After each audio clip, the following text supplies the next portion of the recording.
Plus News, welcome back again to another vlog. Ito po si Busilak's Diary, hatid ang mukha ng balita. Kasama po natin ang Dagupan Outpost MP2 sa pangunguna ng ating magiting, masipag na si Sir Jerry Tubera, PSMS Sir Jerry Tubera. Kasama po natin ang PSSG Tolentino, Corporal Limuel Sales. Ito po yung mga ating mga kapulisan na nagpapaalala po sa mga vendor po na tapos na rin po ang pagbababa ng mga paninda, ay pagbababa ng mga ititinda nila, I mean.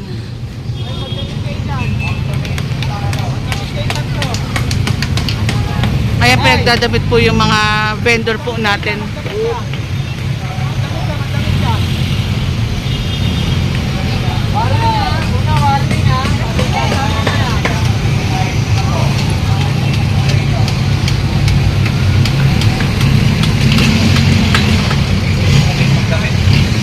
Kaya pinapagdamit po ang ating mga vendor nga po, pinapaalalahanan na magsuot ng damit.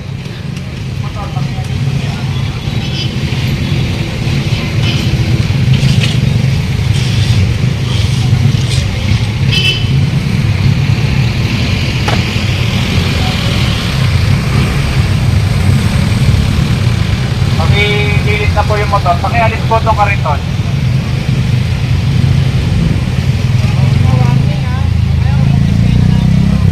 Yung mga paninda niyo po ng grocery dyan, pakialis nila po yan, pakitanggal nila po. At meron naman pong line na ibinibigay sa kanila. Ayun po yung barrier kung hanggang saan po sila at hindi po sila pwedeng lumagpas. Alam niyo naman kung saan yung buhay ko, ayaw mga may buhay naman.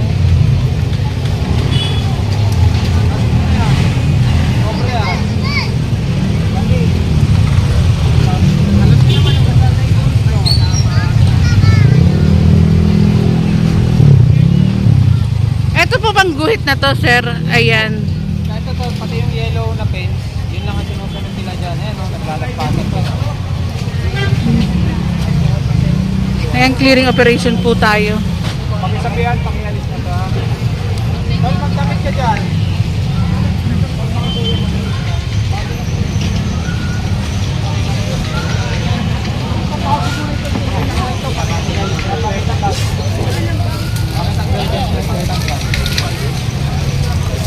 Pakitanggal yan dyan. Yung pangalagtas niyo po na panginda, ay pinayayos na yan. Waging pa, waging na.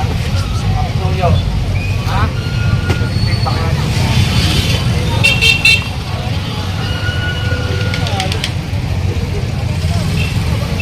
Saan magdamit ka?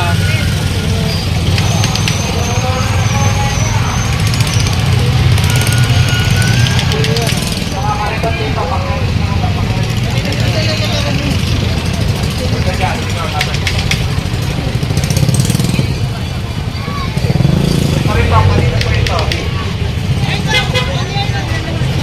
And shout out kay Task Force Dagupan Outpost MP2. Anong pangalan mo, sir?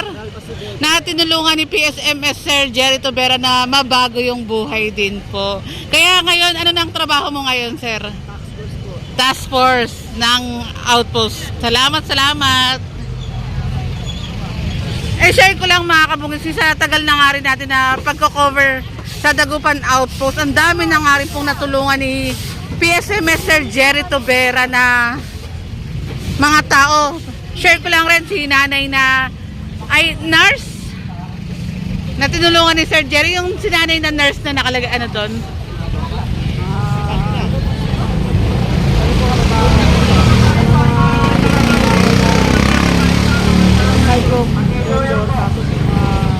Tricycle, wheel drive, yung mga nakakambalang, lalo na ito yung mga disolve, Ayun, mga hinuhuli pala yung mga sinasabi ni Sir. Opo. At salamat, sir. Lakad lang tayo.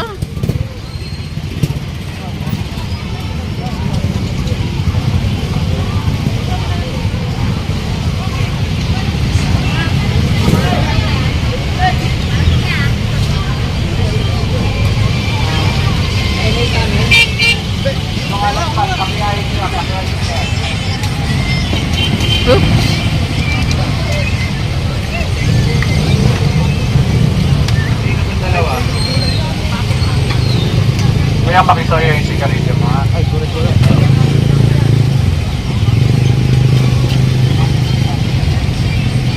Makisuyo lang, makisuyo ha.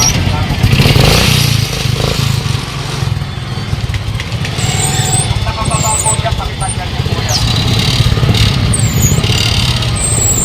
At dagdag ko lang pala mga kabungis ha, yung mga vendor din po natin, hanggang doon lang po sila, no? Sir Tolentino, hanggang doon lang po sila sa may sidewalk. Opo, kaya pag nakababa yung mga paninda, pinapayuan po namin sila na ilagay po sa pangko para di makabala sa mga dumadang sasakyan. Ayan, salamat po. Tsaka, Thank you. Wala mo na ano. tsaka ang tagal na nga rin na tinako-cover nga po to, nasa ayos.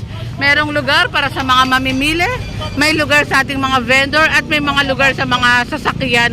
Maluwag na maluwag mong dadaanan po.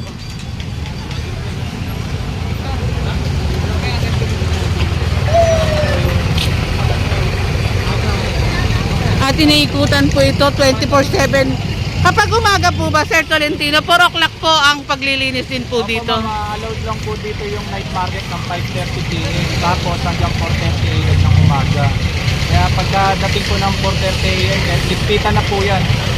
Kaya kailangan maging passable na siya sa mga sasakyan, sa mga pumapasok po sa trabaho. Eh, yung mga truck po na nagbababa po. Ma'am, allowed lang po yung truck na nagbababa dito 7 p.m. After po ng 7 p.m. lilipat naman po yan sa kabila para yung mga hindi nila naibaba, mailagay nila sa mga pwesto. Ayun, salamat po.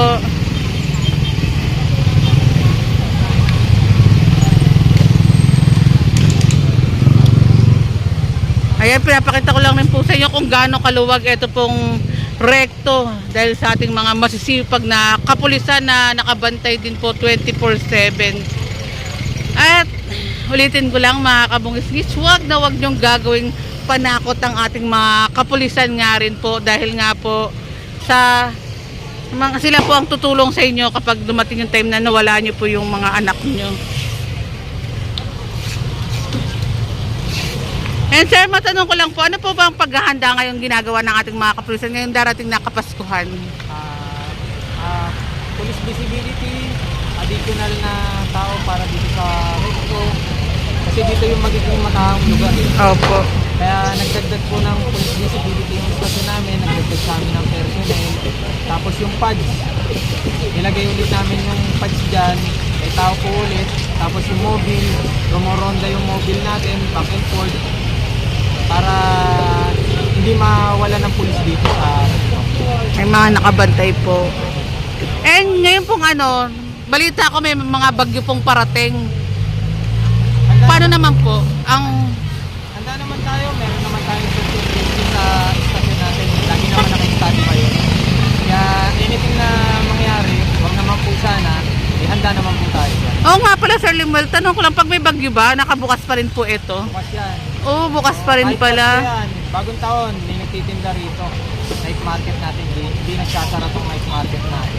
And dagdag ko lang, commercial area nga rin po ito, kaya talaga nga rin po. Talagang matao po rito, lalo na itong December na to.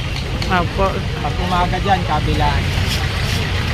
And meron din po ba kayong mga paalala sa mga mamimili at pupunta po dito? Lagi po namin paalala rito sa Divisoria, palagi natin ingatan yung gamit natin. Hanggat maaari po, yung mga dala nating gamit sa unahan para makaiwas tayo sa budol-budol. Sa mandurukot, I mean. Tapos, huwag tayong maniniwala sa mga bago ngayon lang natin nakilala o kaya naman kakakilala lang natin dahil baka mamaya budol-budol na pala yun. Yun ang madalas ngayon nangyayari dito. Nagpapanggap na nangangailangan, magpapatulong sa'yo, bandang huli na nakawang ka pa. Tapos yung mga bata, kasi yun ang madalas namin na-encounter dito, pakihawakan. Opo. Kasi madalas nawawala yung mga batang maliliit, lalo na pagkasiksika na. Naiipit, hindi nakakasunod sa magulang. And meron pa rin po bang mga nagpapanggap na vlogger? Sa ngayon wala na. Mga matatandang nagpapatulong na lang, yun lang. Ang nagiging parang modus ngayon. Ayun. Bago naman. Nag-upgrade sila eh. Pagka nabisto na yung yung modus nila, lilipat naman sila ng panibagong modus. And kamusta naman po dito sa Recto? Okay naman, as of now, makita niya naman. may oras lang talaga ng pagsisikip kasi yun yung oras ng pagbababa ng gulay ng truck. Pero pagtaas ng alas 7, luwag na ulit. Maraming salamat, Corporal Limuel Sales. Salamat po. At pakita ko lang rin po sa inyo itong Divisoria. Sabi ko nga kanila, meron para sa mamimili, meron sa ating mga vendor, syempre meron din sa ating mga sasakyan. Kaya maluwag na maluwag po itong Divisoria.